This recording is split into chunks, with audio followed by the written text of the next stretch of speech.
Selamat datang di channel Cayat Story. Novel Menantu Dewa Obat.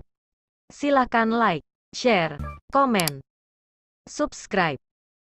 Dan jangan lupa nyalakan loncengnya untuk notifikasi bab selanjutnya. Bab 337. Devi menjawab teleponnya dan terdengar suara marah dari seberang telepon yang lain. "Devi, aku memintamu untuk menjemput Tuan Li, bagaimana kau menanganinya? Sebenarnya apa maumu? Mengapa Tuan Li berdiri di luar sendirian sekarang dan dicegat oleh Satpam? Bagaimana cara kau menyambut Tuan Li? Sebenarnya kau bisa menangani urusan atau tidak?" Teguran Dokter Tanaka itu membuat air mata Devi menggenang di matanya. Sejak kecil hingga dewasa, kakek Tanaka adalah orang yang paling menyayanginya. Dan tidak pernah berkata dengan kencang kepadanya. Tetapi, panggilan telepon kakeknya kali ini, dia ditegur dengan keras dan nada suara kakeknya yang marah membuatnya hampir menangis. "Kakek, aku kenapa? Aku meminta seseorang untuk menjemputnya tetapi dia sendiri yang tidak mau. Mengapa kakek malah menyalahkanku? Lagi pula, apa yang telah aku lakukan? Mengapa kau memaki orang seperti ini? Aku ini cucumu," ujar Devi sambil menangis. "Diam kau, tak perlu menjelaskan semua omong kosong ini kepadaku. Sekarang, saat ini juga kau segera pergi ke depan pintu dan bawa Tuan Li masuk. Ingat, kau harus menyambut Tuan Li dengan baik." Setelah Dokter Tanaka berkata dengan marah, dia langsung menutup teleponnya. Devi tercengang. Dia sama sekali tak pernah menyangka bahwa kakek yang begitu menyayanginya akan memarahinya hanya demi orang luar. Beberapa orang di sebelahnya juga mendengar suara kakeknya di telepon dan Ailen Lang Sung berkata dengan marah, "Siapa sih orang itu? Berani-beraninya mengadu kepada kakekmu. Orang seperti ini memang orang yang paling hina, dan aku paling benci dengan orang yang licik seperti itu. Kan hanya tidak menjemputnya saja, lalu apa masalahnya? Selain itu bukannya Louis sudah memberinya uang agar dia bisa naik taksi sendiri. Kenapa? Memangnya dia harus duduk di mobil Louis? Apa dia benar-benar menganggap dirinya itu sesuatu? Dia juga tidak pergi ngaca dulu, harga mobil adikku itu $2 juta lebih. Pantaskah orang seperti dia itu duduk di mobilnya?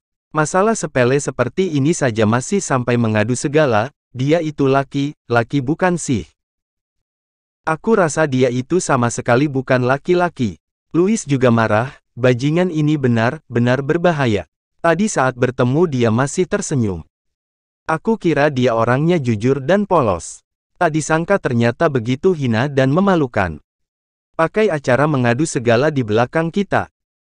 "Kak Devi, jangan marah, aku akan turun dan membuat perhitungan dengannya sekarang." Devi segera mengibaskan tangannya, "Sudahlah, kakek tidak pernah marah kepadaku. Dan kali ini dia sangat marah, itu berarti bahwa orang ini sangat penting, kalian jangan membuat masalah lagi.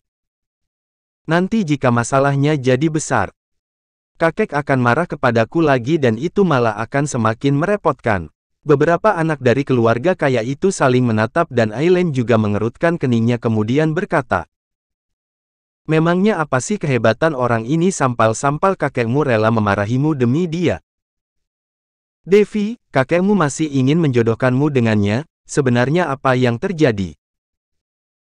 Jangan-jangan kakekmu benar-benar telah bertemu dengan salah satu teman lamanya di ujung gunung sana pada tahun awal dulu, jadi orang itu adalah salah satu keturunannya. Kalau benar seperti itu kau harus lebih berhati-hati.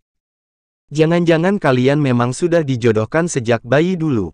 Louis bilang, anak itu seperti dari keluarga miskin dan terlihat menyedihkan serta tidak punya selera dalam hal fashion.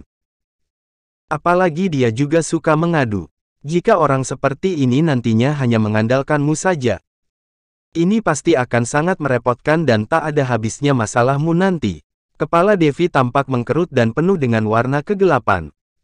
Dengan marah dia berkata, "Aku tidak peduli siapapun dia. Bagaimanapun juga aku hanya menuruti ucapan kakekku untuk menyambutnya saja. Mau mengandalkanku? Huff. Suruh mimpi saja sana. Meskipun seluruh pria di dunia ini sudah mati pun aku tidak akan mau bersama dengan orang seperti ini." Ailen terkikik dan berkata, Tentu saja, Devi kita kan kembang kampus legendaris. Siapa tahu saja Tuan Muda Regatta akan jatuh cinta kepadamu malam ini pada pandangan pertama. Nanti pada saatnya, kita bandingkan mereka berdua. Ini baru menarik. Devi tersenyum dan melambaikan tangannya. Sudahlah, jangan mengolok-olokku lagi. Kalian duduk dulu sebentar, aku akan mengurus orang itu dulu lalu aku akan kembali ke sini mencari kalian. Bab 338. Setelah Reva melakukan panggilan telepon lalu dia diusir ke samping oleh para satpam. Jika bukan karena Reva menyebutkan nama Dr. Tanaka kemungkinan besar dia sudah akan langsung diusir dari sini. Ketua satpam itu berdiri di sebelah Reva, seolah-olah dia khawatir Reva akan mencuri sesuatu dari sini. Hei, ini sudah lama sekali dan belum ada seorang pun yang datang untuk menjemputmu. Kau masih tidak mau mengaku bahwa kau sudah berbohong. Masih berani bilang Dr. Tanaka yang menjemputmu lagi. Apa kau tahu dia pergi kemana? Tidak, seharusnya aku bertanya, apakah kau tahu seperti apa Dr. Tanaka itu? Aku sudah melihat banyak pembohong seperti kalian. Hanya saja, ilmu bohongmu ini terlalu dangkal, setidaknya orang lain itu menyewa mobil mewah, berpakaian dan berpenampilan bagus. Tetapi kau ini meskipun memakai jubah kaisar juga tetap tidak terlihat seperti kaisar. Siapa yang bisa kau tipu? Ketua satpam itu terus mengejeknya. Reva tidak bisa menahan cemberut di wajahnya, untuk apa kau banyak omong? Nanti saat orang yang menjemputku tiba. Bukankah sudah bisa membuktikan identitasku? Ketua satpam itu langsung kesal, sial, sudah jelas kau datang ke wilayahku untuk menipu, memangnya kenapa kalau aku banyak omong? Dasar brengsek. Kau masih berani menunjukkan kekesalanmu. Tidak suka mendengar ucapanku. Kan, oke. Aku tidak akan berbicara lagi tetapi akan langsung bertindak gimana puas kau. Ketua satpam itu langsung mendorong Reva setelah dia selesai berbicara dan menunjukkan ekspresi provokasi di wajahnya Fudge. Reva tampak dingin. Tiba-tiba dia mengulurkan tangannya dan menggenggam lengan ketua satpam itu. Coba saja kalau kau sentuh aku lagi. Ketua satpam itu sangat marah, persetan, beraninya kau memukuli aku. Hajar dia. Beberapa satpam itu langsung mengepungnya dengan agresif. Dan pada saat ini tiba-tiba Devi keluar dari dalam. Saat para satpam itu melihat Devi, wajah mereka langsung berubah menjadi penuh kekaguman dan hormat. Ini adalah cucu dari Dr. Tanaka, gadis cantik yang cukup berada di kota Carson. Seorang wanita yang elegan. Nona Tanaka, ada yang bisa kami bantu? Ketua satpam itu mengangguk dan menghampirinya. Dengan tidak sabar Devi mengibaskan tangannya. Matanya menyapu kerumunan orang itu dan akhirnya tatapannya jatuh kepada Reva. Kau adalah Puan. Untuk sementara Devi tidak bisa mengingat namanya. Reva, jawab Reva. Oh ya, itu Reva, kau Reva, kan? Saat berbicara Devi juga melihat Reva dari atas sampai bawah. Dan pada akhirnya dia juga merasa kecewa. Sesuai dengan yang dikatakan Louis bahwa Reva benar-benar tidak memiliki selera dalam hal fashion. Selain itu saat dia keluar tadi, dia juga melihat Reva sedang tarik-menarik dengan para satpam yang membuat kebenciannya semakin memuncak. Bagaimanapun juga seorang pria harus bersikap gentleman di mana-mana. Sedangkan dia malah membuat masalah dengan para satpam dan hampir saja terjadi perkelahian. Pria macam apa dia sebenarnya? Reva mengangguk, ya, ini aku. Hubungan kau dengan Dr. Tanaka adalah. Dengan tidak sabar Devi mengibaskan tangannya dan berkata, untuk apa kau bertanya macam-macam? Ayo ikut aku ke lokasi acara.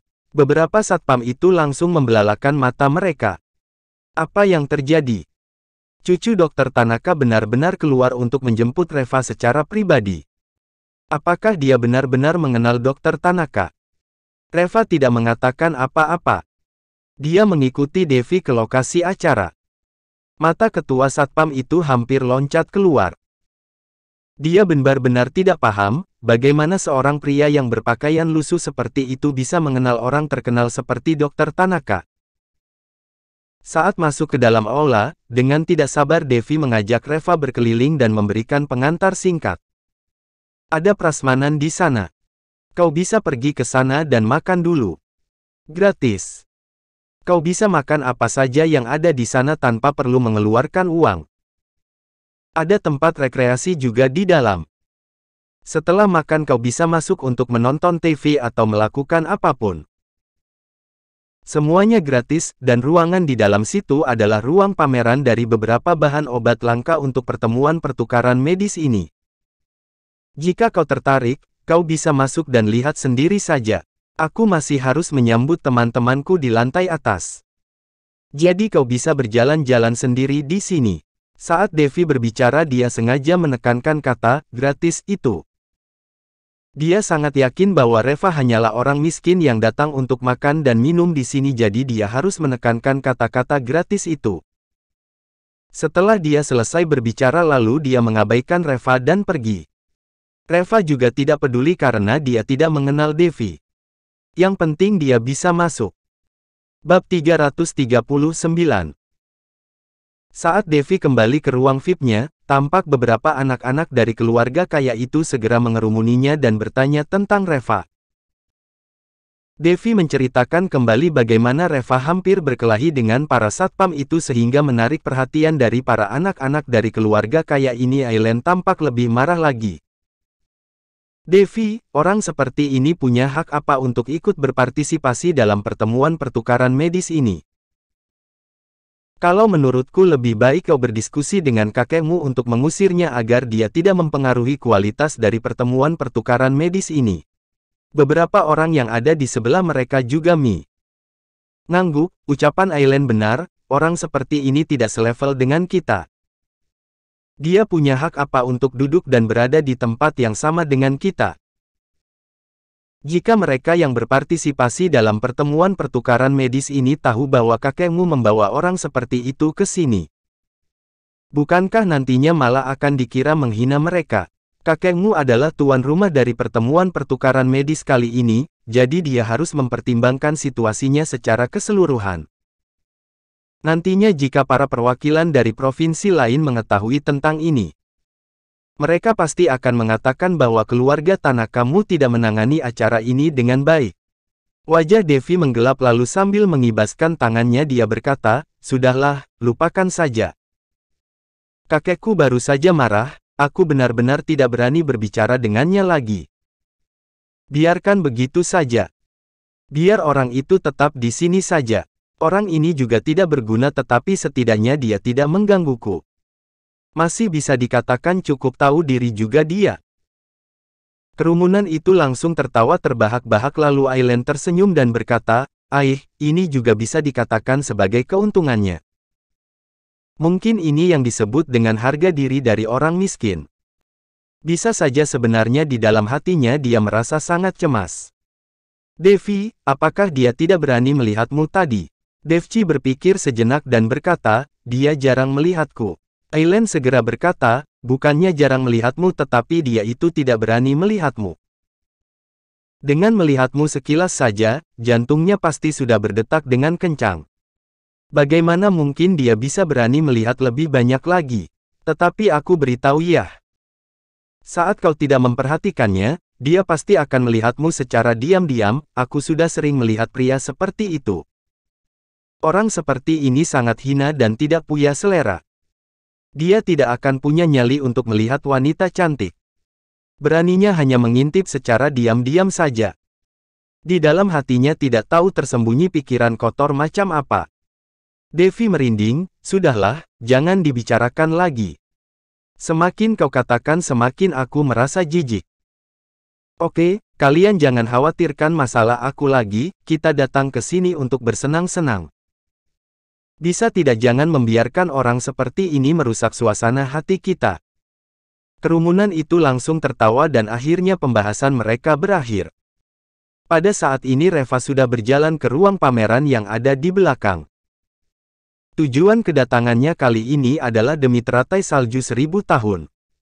Ada banyak bahan obat langka di ruang pameran tersebut. Dulu Reva tidak mengerti mengenai ilmu medis jadi tentu saja tidak mengenal bahan-bahan ini. Tetapi sekarang dia dapat mengerti dan mengenali bahan-bahan ini dengan jelas. Hanya dengan melihatnya sekilas saja dia sudah bisa mengetahui nilai dari bahan-bahan obat ini.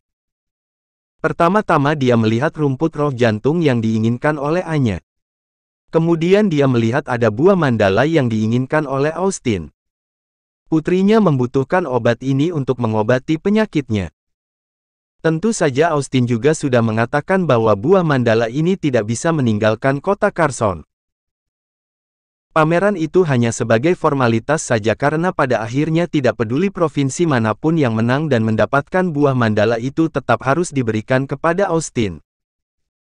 Para keluarga medis dari 6 provinsi itu tidak ada yang berani melawan Austin. Akhirnya tatapannya jatuh kepada teratai salju putih yang merupakan teratai salju 1000 tahun.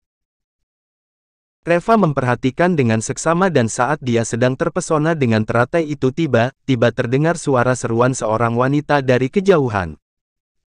Reva menoleh dan melihat seorang wanita yang tidak jauh dari sana sedang berteriak. Ada banyak tumpahan anggur merah di pakaiannya. Gelas anggur yang dipegangnya itu jatuh ke lantai. Di sebelahnya tampak seorang gadis langsing yang berpakaian seperti biasa dan tampak bingung. Keduanya bertabrakan sehingga anggur merah itu tumpah dan mengenai pakaian wanita itu. Melihat gadis itu, Reva tidak bisa menahan dirinya untuk tidak terkejut. Kebetulan sekali dia mengenal gadis ini.